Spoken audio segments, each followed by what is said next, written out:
नमस्कार दोस्तों, मेरा नाम है नीलेश और no2mind.com इस वेबसाइट के माध्यम से मैं अलग अलग प्रकार के वीडियो, पॉडकास्ट और ब्लॉग पब्लिश करता रहता हूं। तो दोस्तों, आज तक no2mind इस कॉन्सेप्ट के संदर्भ में हमने बहुत सारी ऐसी चीज़ें देखी हुई है जो कि माइंड प्रोग्रामिंग, बॉडी और एनवायरमेंटल कंडीशंस को रिप्रेजेंट करती है।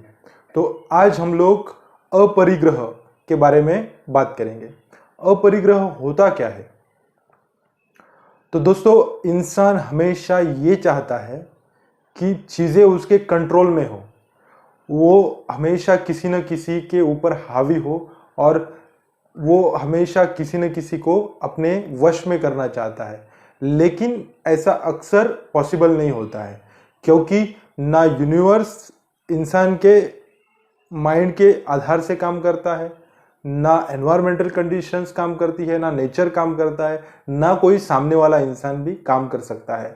लेकिन इंसान के भीतर जो ईगो रहता है, अहम रहता है, वो हमेशा ये चाहता है कि वो चीज़ों को अपने वश में करे, अपने कंट्रोल में करे।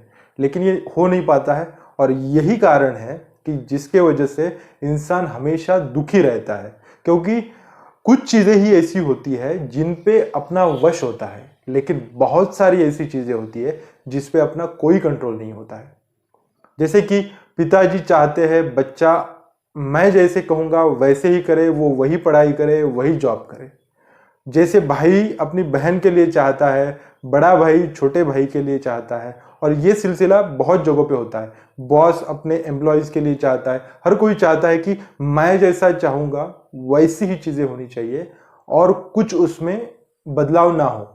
लेकिन दोस्तों, अक्सर ऐसा नहीं होता है, क्योंकि हर एक इंडिविजुअल अपनी अपनी माइंड की प्रोग्रामिंग, अपनी अपनी बौद्धिक क्षमताओं के आधार पे काम करता रहता है। तो यही कारण है कि चीज़ें मिसमैच होती रहती है और हर किसी के मन के आधार से या फिर हर कोई इंसान जैसा जैसा चाहता है वैसे वैसे चीज़ें हो नहीं पाती है। और यही दुख का सबसे बड़ा कारण है, क्योंकि चीज़ें हमारे कंट्रोल में नहीं होती है। फिर इसके ऊपर क्या उपाय है? तो हम लोग ऐसा कर सकते हैं, किसी भी संदर्भ में, किसी भी विषय में अगर प्रेम पूर्वक, करुणा भाव से और अपनेपन से बिहेव करें और ऐसा हमारा व्यवहार हो कि जिसमें कोई भी स्वार्थ ना हो और बस प्रेम हो, तो ऐसा हो सकता है कि हमारी एक्सपेक्टेशन हो किसी से कि ऐसा ऐसा होना चाहिए, मगर ऐसा ना हो तो क्या करें?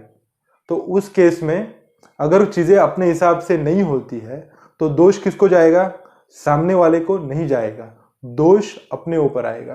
क्यों आएगा? क्योंकि मेरे में ही कुछ कमजोरी थी या फिर मैंने ही 100% परफॉर्मेंस नहीं दिया, इसके वजह से ये संभव नहीं हो पाया। दूसरे को दोष देना हमेशा संभव नहीं होता है या फिर अच्छी बात नहीं होती है। तो इस केस में हम लोग ऐसा कर सकते हैं कि कोई भी नेगेटिव हो तो खुद में इंप्रूवमेंट करनी चाहिए कि मेरे में कुछ गलती है, गलती यानी कि मुझ में कुछ कमी रही, इसके कारण ये संभव नहीं हुआ, मेरे कारण ये रिलेशन अच्छा नहीं बन पाया, मेरे में कुछ कमी थी, इसके वजह से ये बिजनेस डील नहीं हो पाई, या फिर कोई भी काम हो वो नहीं हो पाया, उसके लिए मैं जिम्मेदार हूँ क्योंकि मैंने मेरा 100% नहीं दिया था। तो आगे से ये हो जाएगा कि मुझ में खुद को इम्प्रूवमेंट करने के लिए एक मौका मिल जाएगा और एक कारण मिल जाएगा कि हाँ भाई, मेरे को कुछ तो करना है। दूसरे को दोष देंगे तो दुखी होंगे, दूसरे के ऊपर ही डालेंगे कि भाई तेरे वजह से ये हुआ है, कि तेरे कारण ये हुआ है, तब प्रॉब्लम शुरू हो जाता है। इसलिए दोस्तों, माइंड प्रोग्रामिंग के इस सेशन में अपरिग्रह के बारे में हम लोग जब कुछ नई चीज़ें जानने की कोशिश करते हैं तो ये सबसे इम्पोर्टेंट है। कुछ भी करो, लेकिन जिन जिन चीज़ों में प्रेम, करुणा और अपनापन है, उन चीज़ों में अगर निस्वार्थ भाव से चीज़ें की जाए तो सभी चीज़ें पॉसिबल है। वक्त लग सकता है लेकिन चीज़ें बनती है, काम भी बनते हैं।